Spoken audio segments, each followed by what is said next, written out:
ಅಣ್ಣನ ಮಗ ಭಾವಿ ಭಾವನವರು. ರವಿಕಾಂತ್ ನಾಯ್ಕ ಹೆಸರು ಕೇಳಿರ್ಬೇಕಲ್ಲ. ದುರ್ಗದ ಬೈಲಲ್ಲಿ ಒಂದೇ ಕೈಯಲ್ಲಿ 6 ಜನನ ಕತ್ತರಿಸಾಕಿರೋ ಗಂಡು ನಾನು. ಏ ಮುಷ್ಯ ಪ್ರತಾಪು, ಎಲ್ಲಿಗೆ ಹೊರಟೆ?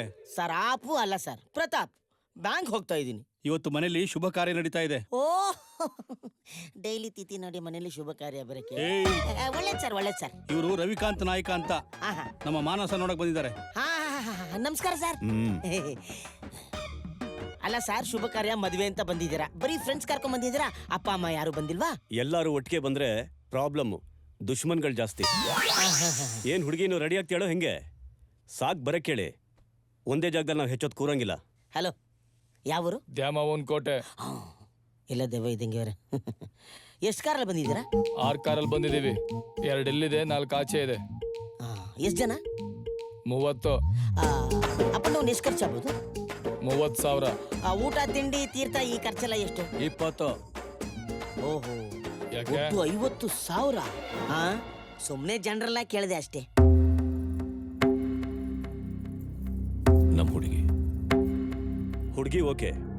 ಹೆಸರೇನು? ಮಾನ್ಸ. ಮೀ ರವಿಕಾಂತ್ ನಾಯ್ಕ. ಕೈಯಾರೆ ಕಾಫಿ ಕೊಡ್ತೀಯಾ? ಕಾಫಿ ಅಂತೆ, ಕೊಡು. ಬೈಲ್ಸೀಮೆ ಹೆಣ್ಣಿನ ಪೌರುಷ ಎದ್ದು ಕಾಣ್ತಾ ಇದೆ. ಮತ್ತೆ ಇಷ್ಟ ಅದೇ ನೀನಂಗೆ.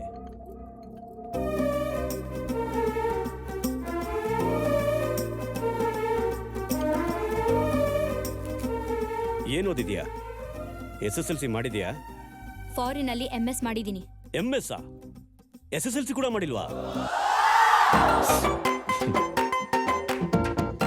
ಹಲೋ, 50,000 ಬ್ಯಾಂಕಲ್ಲಿ ಇಟ್ಟಿದ್ರೆ ಬಡ್ಡಿ ಆದ್ರೂ ಬಂದಿರೋದು. ಈ ಮನೆಯವರು ಚಡ್ಡಿನೂ ಬಿಸ್ತಾರೆ ಅಂತ ಗೊತ್ತಿಲ್ಲ. ಹುಡುಗಿ ನನ್ಗೋಕೆ, ಮನೆಯವ್ರ ಹತ್ರ ಮಾತಾಡಿ ತಿಳಿಸ್ತೀನಿ.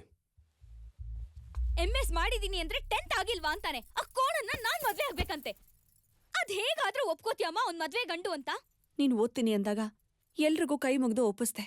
ಆದ್ರೆ ನೀನ್ ಇಷ್ಟಪಡೋಂತ ಹುಡುಗನ ಮದ್ವೆ ಮಾಡ್ಕೊಡಿ ಅಂತ ಕೇಳೋ ಧೈರ್ಯ ಆಗ್ಲಿ ಅಧಿಕಾರ ಆಗ್ಲಿ ನನಗಿಲ್ಲ ಮಾನ್ಸ. ಆ ಹುಡುಗನ ಎತ್ರ ಗಾತ್ರ ಅಪ್ಪಪ್ಪ ಎಷ್ಟು ಚೆನ್ನಾಗಿದಾನಲ್ಲ ಅವನು. ಅಷ್ಟಿಷ್ಟ ಆದ್ರೆ ನೀನೇ ಅವನ್ನ ಮದ್ವೆ ಮಾಡ್ಕೊ. ಈ ವಯಸ್ಸಿಗೆ ಮದ್ವೆನ ಬಾಯ್ ಬಡ್ಕೋತಾರ ಅಷ್ಟೇ. Hello, can I come in? ಬಾಪ ಬಾ. Thank you. ಏನ್ ನಡೀತಾ ಇದೆ? ನೀನೇ ಹೇಳಪ್ಪ, ಆ ಹುಡುಗನ್ಗೆ ಏನ್ ಕಡಿಮೆ ಆಗಿದೆ? ಏನ್ ಗಟ್ಮುಟ್ಟಿಗೆ ಇದನ್ನಪ್ಪ. ಅಲ್ವಾ? ಬಟ್ ಹೆಸರಲ್ಲೇ ಸ್ವಲ್ಪ ಪ್ರಾಬ್ಲಮ್. ರವಿಕಾಂತ ನಾಯಕ ಓಕೆ, ಆದ್ರೆ ಹೆಸರು ಅವನಿಗೂ ಸಂಬಂಧನೇ ಇಲ್ವೇ. ಈಗ ನೋಡಿ, ದೊಡ್ಡ ಕಾರಲ್ಲಿ ಇಳ್ದ, ವೈಟ್ ಅಂಡ್ ವೈಟ್ ಹಾಕೊಂಡಿದ್ದ, ಯಾವ್ದೋ ಒಂದು ಚೀಪ್ ಆಗಿರೋ ಲೋಕಲ್ ಕನ್ನಡಕ ಹಾಕೊಂಡಿದ್ದ, ಓಕೆ ನೋ ಪ್ರಾಬ್ಲಮ್. ಆದ್ರೆ ಅವ್ನ್ ಪಕ್ಕದಲ್ಲಿದ್ದಾರಲ್ಲ ಹುಡುಗರ ಹಂದಿಗಳ ತರ, ಅವ್ರನ್ನ ನೋಡ್ತಾ ಇದ್ರೆ ನಮ್ಮ ಹುಡುಗನಿಗೆ ಶತ್ರುಗಳು ಫಾಲೋಯಿಂಗ್ ಜಾಸ್ತಿ ಅನ್ನೋದು ನನ್ನ ಫೀಲ್. ಅದು ಓಕೆ, ಇವತ್ತು ಅವ್ನ ಬ್ಯಾಚುಲರು ಅವ್ರ ಪಕ್ಕದಲ್ಲೇ ಇದಾರೆ, ಪ್ರೊಟೆಕ್ಟ್ ಮಾಡ್ತಾರೆ, ಎಲ್ಲ ಓಕೆ. ಆದ್ರೆ ನಾಳೆ ಮದುವೆ ಆದ್ಮೇಲೆ ಗತಿ ಏನು? ಇವ್ರು ಇರ್ತಾರೆ. ಕರೆಕ್ಟ್, ಅದೇ ಕರೆಕ್ಟ್ ಟೈಮ್ ನೋಡಿ ನಾಳೆ ಅಟ್ಯಾಕ್ ಮಾಡಿದ್ರು ಅಂತ ಅನ್ಕೊಳ್ಳಿ, ಆಗೇನು? ಎಲ್ಲ ಗೋವಿಂದ. ಹಾಗಾದ್ರೆ ಪರವಾಗಿಲ್ಲ, ಪ್ರಾಣ ಹೋಯ್ತು, ನಮ್ ಹುಡುಗಿ ಹಣೆ ಬರೋಣ ಇಷ್ಟು ಅನ್ಕೊಂಡು ಬಿಟ್ಟಾಕ್ಬಿಡೋಣ. ಆದ್ರೆ ಇದ್ರಲ್ಲಿ ಕೈಯೋ ಕಾಲ ಹೋಗಿ ಪ್ರಾಣ ಉಳಿತು ಅನ್ಕೊಳ್ಳಿ, ಅದು ಪ್ರಾಬ್ಲಮ್. ಈ ಮನೇಲಿ ಅಂಕಲ್ನ ಕುರ್ಚಿ ಮೇಲೆ ಕೂರಿಸಿ ನೀವು ನೋಡ್ಕೊಳತ್ತಾರ, ನಾಳೆ ಮಾನ್ಸನು ಅವ್ರನ್ನ ಕುರ್ಚಿ ಮೇಲೆ ಕೂರಿಸಿ ನೋಡ್ಕೋಬೇಕಾ ಹೇಳಿ? ನಿಮಗೆ ಬಂದಿರೋ ಪರಿಸ್ಥಿತಿ ಅವಳಿಗೂ ಬರ್ಬೇಕಾ? ಮನೇಲಿ ನಾವು ಒಂದು ಹೊತ್ತು ತಿಂಡಿ ಮಾಡಬೇಕು ಅಂದ್ರೆ 5 ನಿಮಿಷ ಕೂತ್ಕೊಂಡು ಯೋಚನೆ ಮಾಡ್ತೀವಿ, ಇದು ಮಾಡೋದ ಅದು ಮಾಡೋದ ಅಂತ. ನಿಮ್ಮ ಮಗಳು ಎಷ್ಟು ಯೋಚನೆ ಮಾಡಬೇಡ. ಈಗ 2 ಬಿಟ್ರೆ ಹುಡುಗ ಸೂಪರ್ ಅಪ್ಪ, ನನಗೆ ಸೂಪರ್ ಆಗಿ ಇಷ್ಟ ಆದವ್ರು. Super super. ಅಣ್ಣ, ಬರೋ ತಿಂಗಳಲ್ಲಿ ಮುಹೂರ್ತ ಚೆನ್ನಾಗಿದೆಯಂತೆ, ಪುರೋಹಿತರಿಗೆ ತಿಳಿಸಿ. ಒಳ್ಳೆ ದಿನ ಯಾವತ್ತಿದೆ ನೀನೇ ತಿಳ್ಕೊ. ಸರಿ ಬಾವಾ. ಹೇಳಮ್ಮ. ಮಾನ್ಸನ್ಗೆ ಈ ಸಂಬಂಧ ಮಾಡೋದು ಬೇಡ ಅನ್ಸತ್ತೆ.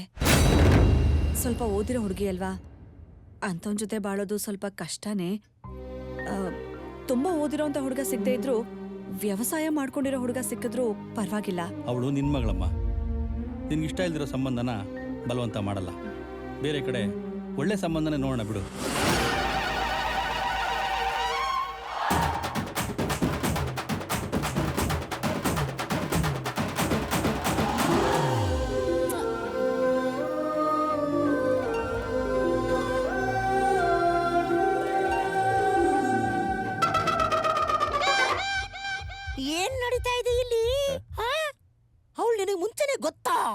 ಯಾರಿಗೆ ಹೇಳ್ಕೋಬೇಡ. ಏನು ಅವಳು ನಾನು ಅಬ್ರಾಡಿಂದಾನೆ ಫ್ರೆಂಡ್ಸ್. ಅಂದ್ರೆ ಅವಳನ್ನ ಹುಡ್ಕೊಂಡೇ ನೀನ್ ಇಲ್ಲಿಗೆ ಬಂದಿರೋದು.